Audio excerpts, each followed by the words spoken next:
Hi there, welcome to the EM AGRITON podcast. We're at a beer farm inside this time, so the only noise you'll hear is the dishwasher gently murmuring in the background. We're coming up to Christmas, so we have St Nicholas here to my left, also known as Andrew, and we have, I don't know what we call Rudolph. it. Yeah, Rudolph. Yeah, I think that's more to do with the whiskey than with the actual the genetics. So what we're going to do now is we're going to talk about the state of agriculture. We're coming to the end of a year. It's a good time to review what's going on. It's we've got a little bit more time on our hands perhaps to consider what we're going to do for the year ahead. So here we go, a discussion about agriculture.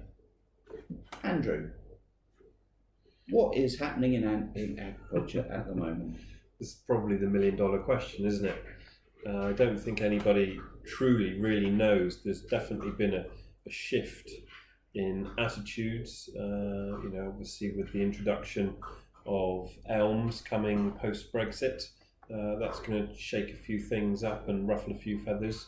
So it's a changeable sort of time in regards to agriculture, with nobody really knowing what the sort of landscape's going to look like in 2 years' time or 4 years' time when the BPS officially stops and elms takes over.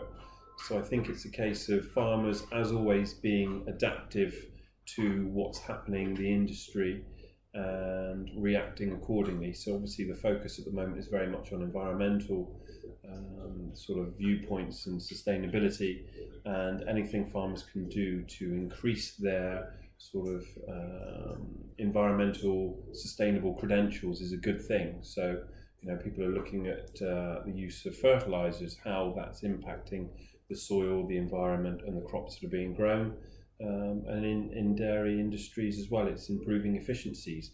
Can you increase feed efficiencies? Can we reduce methane productions? How can we recycle slurry and FYM to create a more sustainable, environmentally friendly farming sort of system? So changeable, but exciting in that this change has forced us to look at things in more detail, focus on the soil, and a lot of us, it means farming probably closer to how our grandparents farmed rather than our parents, which is quite sort of a nice nostalgic viewpoint to have on agriculture at the moment. I look forward to getting rickets.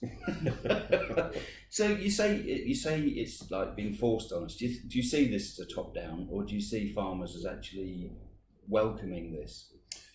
Farmers always do what needs to be done. Historically, I think farmers have always reacted to the markets, supermarkets, consumers.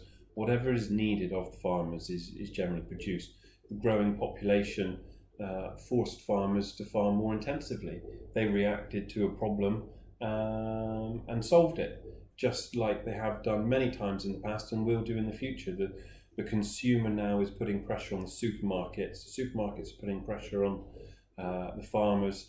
The consumers are putting pressure on the government to reduce emissions, so it is sort of consumer led, but it is sort of top down in most instances. And of course there's always an exception. As we know, we've been on farm more than once talking to farmers that are really looking and interested in creating a sustainable regenerative farming system. But I think predominantly it's being driven by the consumers, the supermarkets, the governments, and is very much top down. But I think as farmers are realising the benefits, they're picking it up very quickly, adopting these practices and realising that moving forward, the best way for them to be profitable as a farming business is to farm more sustainably, working with the environment rather than against it. And I know Jan's favourite sort of comment is when we talk about fertiliser efficiency and ammonium nitrate growing 10 tonnes of wheat, when we've got organic farmers that aren't using any ammonium nitrate growing 6 tonnes of wheat. So we've got to look at things differently, and if you can grow 6 tonnes without any inputs, why are we growing 10 tonnes with inputs and damaging the environment for the next generation? and that's something that I think farmers are realising, which is got to be a good thing for everybody involved. Okay, right. Well, you've mentioned, they say if you mention the devil, he's bound to appear. So what I'm going to do, I'm going to turn this camera around, and here we have the devil, Mr. Jan, Mr. Fjersma Hoekstra. He's sort of like our guiding light, if you like, through this. Now, what I'd like to know, Jan, is the Netherlands is often held up as a model about sustainability and about the way things are done.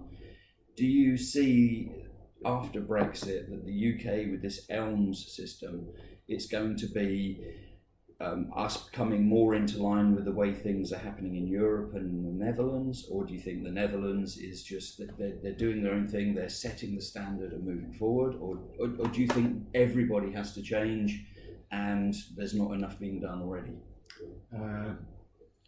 I think it's everybody's responsibility. It's not only a responsibility of a country, it's a responsibility of the whole world. If you have to believe the phosphorus prediction, we would have phosphorus enough, some people say only for 15 years. Do you know what some people say 50, the most positive. So it is between 15 and 50 years. And the consequence for that, a lot of people don't realize, but without phosphate, we won't have photosynthesis, but also our body can't function. So I think it's a worldwide responsibility for the future.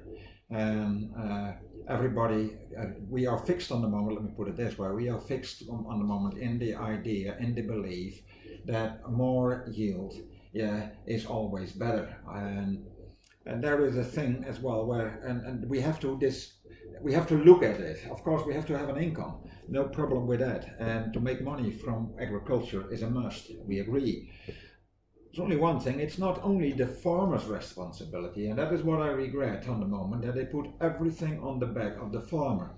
And that is, I think it is incorrect, to do that. If you see today a crop in arable or a cow in dairy, what is that? Yes, that's a plant or an animal, you will say, but there's a lot more. We have created wheat varieties in the moment who can bring up to 12 to 14 tons per hectare, but only if we have abundant nitrogen, if we have enough phosphate, and if we have a lot of pesticides. If we don't use them all, we have no crop. Yeah. And the next generation, the breeders use the same gene pool, because we have a very narrow gene pool, to go to the next generation. Mm-hmm. The same we do with our Holstein Friesian cows. Yes, if you look to the pool of bloodlines we have on this moment in the dairy world, it's very narrow, and we are going. So we have now cows who can produce those enormous amounts of liters of milk only with a lot of compound feed. So they are selected on this food, and they are selected on this way of agriculture. We have to go a few steps back. So it is a responsibility not only for the farmer, because all that extra is environmentally damaging. We have to look to the breeders. Say, breeders, come on, you are in one of the group to look at. And we have to look to the people who are using the fertilizer. Say, come on, you are in the fertilizer world. How can we make a better return of investments, not in money, but in actually kilograms from what we bring to the field and what comes back? We have to look more into the interactions in the soils, and there come dairy farmers and arable farmers come together, and maybe we have to go really back to, and not to my grandfather's farm, what was a mixed farm, but we have to develop new sustainable systems. We have beef farms only on beef, Is it necessary that we have a steak on our plate from a bull what is 1.5 years old? Or can we have very nutritious meat on our food plate from a cow what has given 6 or 7 lactations milk and come down to our plate? So we are wasting a lot. Yeah. And that is one of my biggest problems, and what I think is so under responsibility from a lot of people is that they blame the farmer for it. Yeah. No, there is a demand, and we say we have to supply the demand, and the farmers is filling in that demand. Actually, they should be praised. But it is also everybody's responsibility to choose in other directions so that they can work. And that is our goal. That's Yip. Yep doesn't agree. Yep doesn't agree with me, I think. You may hear more from him later. Yeah. So I think the responsibility is a responsibility for all of us. Yeah. And I think that's a beautiful Christmas message as well. Yeah. You know, work together on sustainable farming, save the planet. Yeah. And that doesn't mean that the farmer can't even farm anymore. I think real farmers come closer to farming, closer to planet, work together with the world.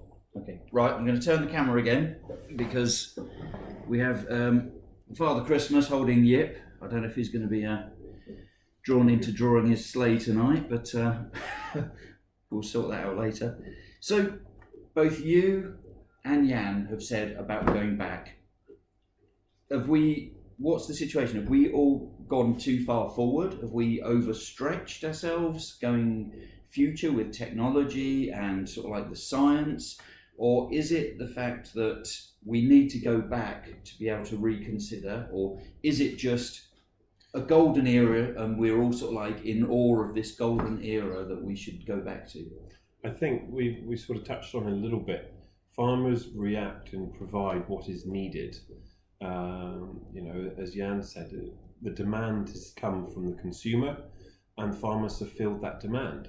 Supermarkets now have gained control as they've grown and got larger and larger, and they're the ones that are dictating what we need to produce. So your carrot has to be a certain size, your lamb, your fat lambs have to be a certain weight to fit into the pre-bought packaging. So everything has to be a certain size, and we're being dictated to as farmers by supermarkets who are providing the customer or the consumer with what they think they need. So it's getting away from that, and that's very difficult to do because we're so used to going to Tesco's and picking up a steak. We're so used to what we consider normal. We look at a carrot and it has to be a certain size, length, colour. Whereas, we talk about 20, 30 years ago, you've got a bag of carrots and half of them would be half misshapen, or they'd have 2 points rather than 1 point. We were used to that. Wasn't unusual. We're used to bananas being yellowy, greeny colour with a nice bend. Well, I've seen plenty of straight bananas and they've been rejected in supermarkets. So we have been made, as a society, we have got norms, what we consider norms, and these norms, unfortunately, aren't necessarily normal.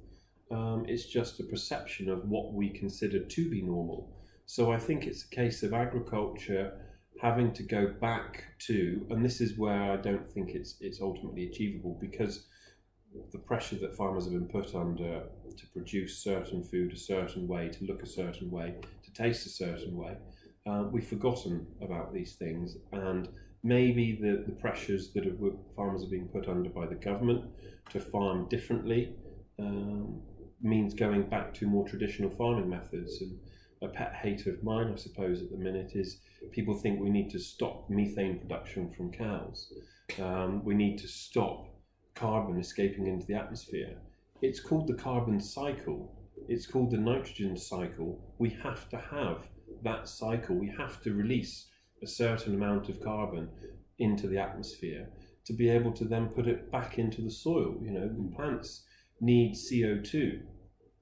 If there is no carbon in the atmosphere, the plants cannot breathe. So it's extremes. The world is looking at extremes. We think we know what normal is. The only person that really knows what normal is Mother Nature. So it's working with her to produce a sustainable, plentiful, nutritious food for everybody. And that means working with the cycle. So if we stop producing methane, so we get rid of all the cows, we don't have the methane production, which is needed within the atmosphere to then go back into the soil. The only thing that's not natural are cars, using oil, coal.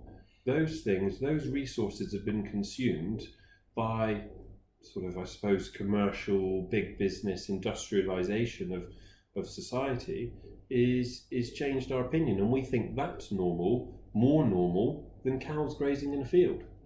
Why should we get rid of cows grazing in a field, which is one of the most natural things in the world, but it's okay to continue flying back and forth, or huge ships and cars and motorways and traffic jams. That's not normal. But like I said, our perception of what is normal is changed, and until that changes, farmers are always going to be reacting to what the consumer wants. Yeah. Right, you mentioned the carbon cycle. Now, I remember when I first joined Agriton, which is almost a year now, one of the things that stuck in my mind was something that Jan says. So I'm going to turn the camera around again, so excuse me. I remember us having a discussion right at the beginning when I joined, and you were saying about you have CO2 and you have methane, and they're the energy, if you like, which drives the cycle.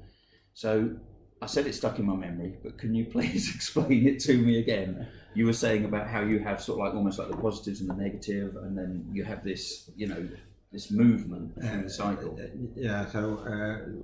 What you see is, and James Lovelock told us that one, and he called the planet Gaia. Yeah.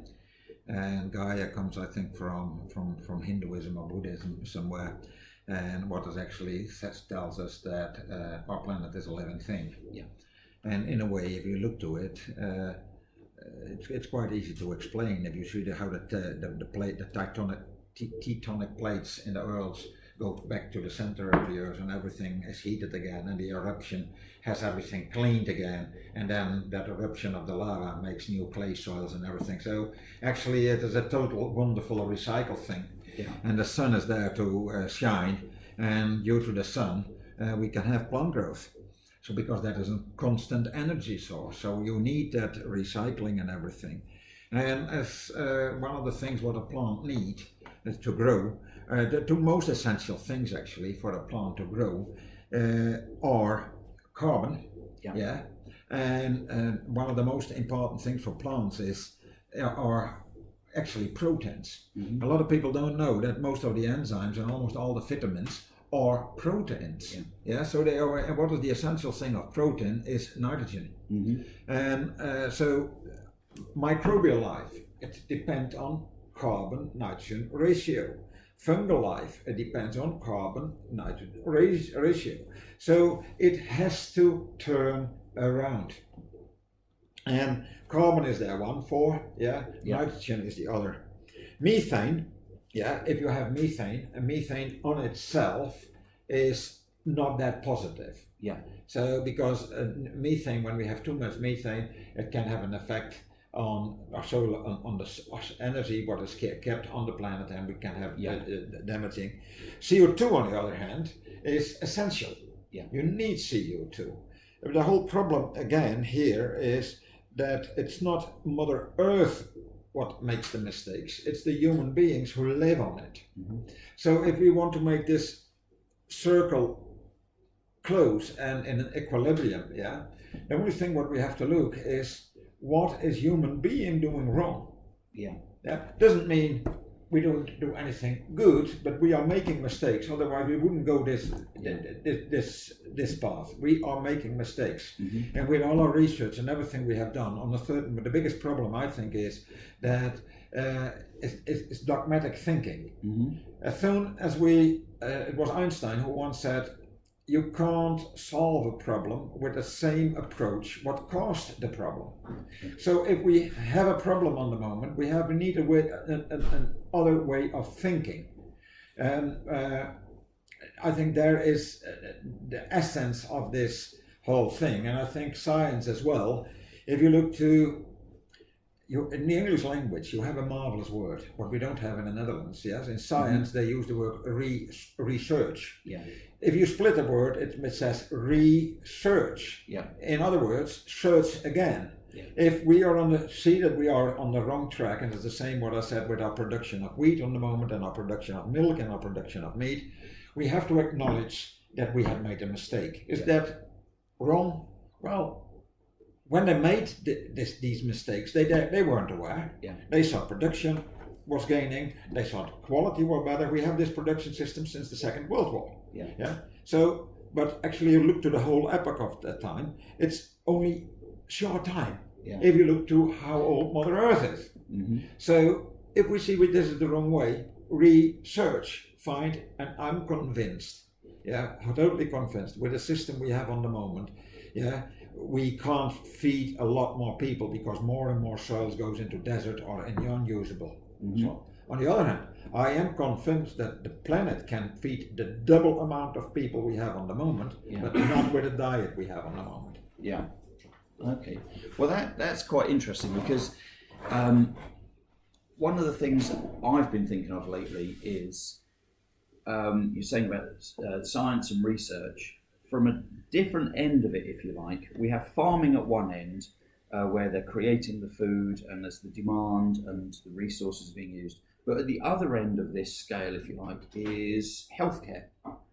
So there's a lot of research been done into healthcare, and I'm almost coming to the opinion where we believe we're indestructible. We believe that there's so much research going on into medicine that we feel we're bulletproof, that if we can just eat without consequence, and that is feeding down into agriculture. And soon it's all going to loop round, and we're going to have a state where the two ends are being really put under pressure. The NHS is under pressure, goodness knows at the moment it's really under pressure, and farmers are under pressure, and they're both under pressure to perform to really satisfy the fat middle. So I think what you're saying is correct. Research, we need to think again about how we investigate using the earth. If you look to this, just what you said, if you look to the whole thing, isn't it strange that we have in certain parts of our planet on the moment what we call obesitas? People are, and they don't eat healthy. So if you look, there is a correlation between unhealthiness of people who are sick and obesitas. And we have other parts of the same planet where the people don't have enough food to eat. There is no starvation because they are ill. No, there is starvation because they don't have enough food. Farming, normally the product they produce, you can eat quite healthy with. But the problem today is that they are using the farm products as raw materials. Mm-hmm. And what is going on later, we don't have a clue. So a balance in food is going away as well. So I think there is for sure correlation between population health and food. Yeah, absolutely. And you are what you eat. Oh, good grief, that makes me a lot of donuts. We've said it for years, and we've all jokingly said it, you are what you eat. But I don't think we've actually realised what that statement means. Well, I'm going to pick you up here because in our very first podcast, you said you are what your microbes eat. Sorry.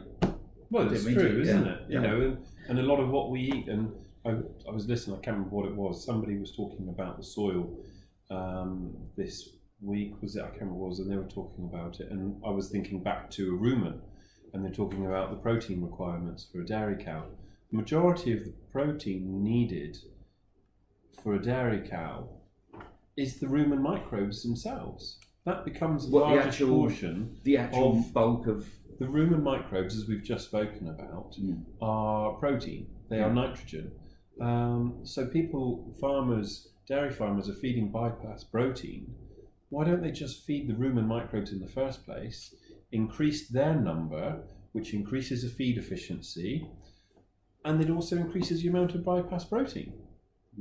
So if you look at things slightly differently and take a step back and look at the bigger picture and understand, okay, I'm feeding protein because my nutritionist says we need more bypass protein. Great, okay. Bypass protein, what is it? Where does it come from? What are my sources? Rather than just feeding some product that they've bagged and put a label on that says bypass protein, look at what you can do on farm with the resources you've got. And that comes back to, as again, Jan mentioned earlier, is your carbon-nitrogen ratio. Yeah. If you look at the rumen, and you look after that rumen, understand how it works, you can get that rumen working efficiently, and it will almost provide its own protein. Are you just making that up, or is that's actual That's not speculation. No. There's actual proof of that.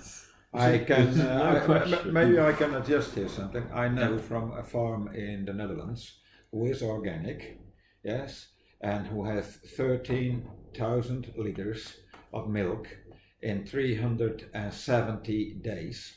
Yes, what is very, very good. This man is organic, and he is focusing on how much degradable cellulose is in my diet, crude fiber, sorry. Yeah. How much degradable crude fiber is in my ration. Yeah. That is for him, because he says exactly the same. He says, when I can grow a lot of microbes in my rumen, that's the cheapest protein source I can find. And a rumen, all rumens, are built to do that, to make from something what is totally useless for everything what has legs, can, except for the ruminants. Yes, there's some geese and they eat grass as well, but it is a fantastic circle, and we should use that better. They produce protein in their own body, and that is finally ends up in meat and milk and everything. Marvelous system. So I totally agree with Andrew.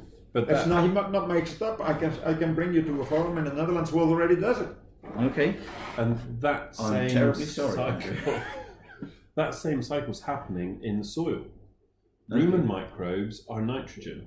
Yeah. Rumen microbes don't live forever, and when they die, obviously before they die they replicate and reproduce, but when they die, their bodies become nitrogen for the plants. Yeah. So, and the crops that are being grown. So if you feed your soil with food rather than bagged fertilizer, if you're feeding it with food, and I'm talking about FYM, farmyard manure, organic matter, you increase the number of microbes within your soil, and by doing so, you increase the amount of nitrogen that's made available to the next crop.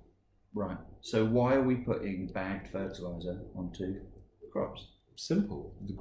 The so-called green revolution that followed the Second World War, we had ammonium nitrate abundantly available, and some clever so-and-so decided that it would be good to put on the fields and feed crops. And the population was growing. We were looking at increasing yields. Farmers have always and will always be chasing yields, whether it's crop yields or dairy yields or daily live weight gains. They will always be chasing that. They could see a quick, easy answer to increasing their total output, their yield. So they could increase their outputs, and the outputs more than outweighed the cost of the extra inputs. Okay. So they spread and used things like ammonium nitrate when they shouldn't have. Right. And that has driven agriculture for the last 40, 50 years. So it's almost like, excuse the analogy, it's almost like it's hooked on it, it's like it's addictive. So you can see that already in development goes now with the new regulations. We have to use less phosphate, we have to use less nitrogen, and people who are in agriculture and also the companies are looking actually for replacements for what we already done.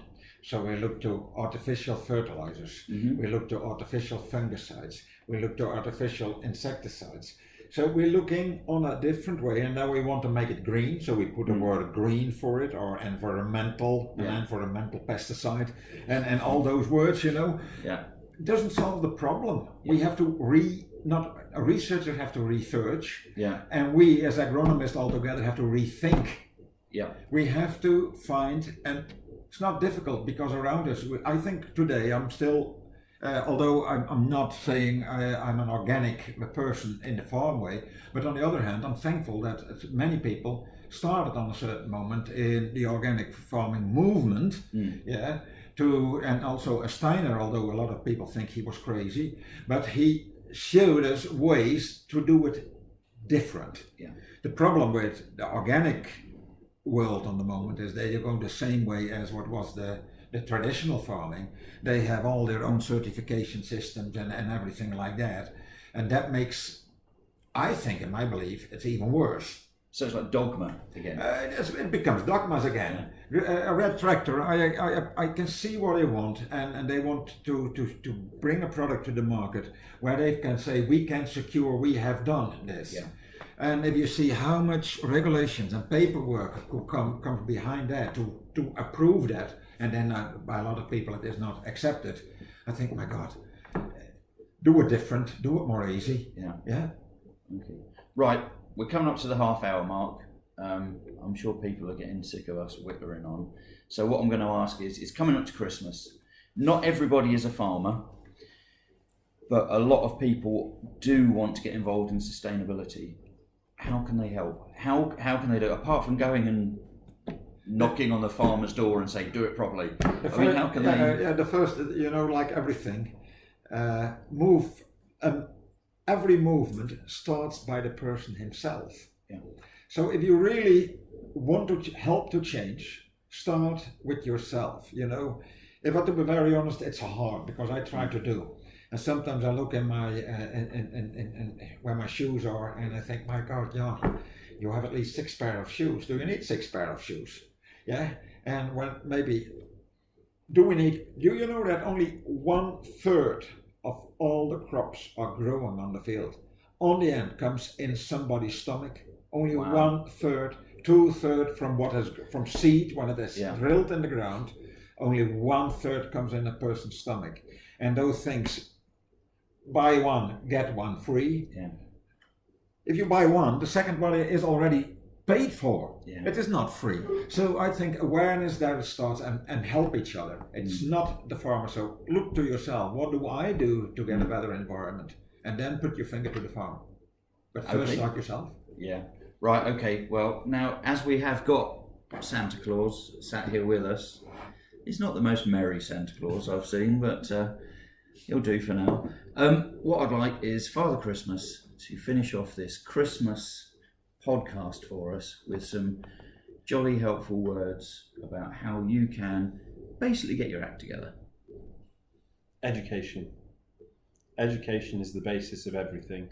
Understanding where your food comes from, how it's produced is everything. People saying a slogan I've heard a lot recently is, it's not the cow, it's the how. And I think that's completely 100% accurate.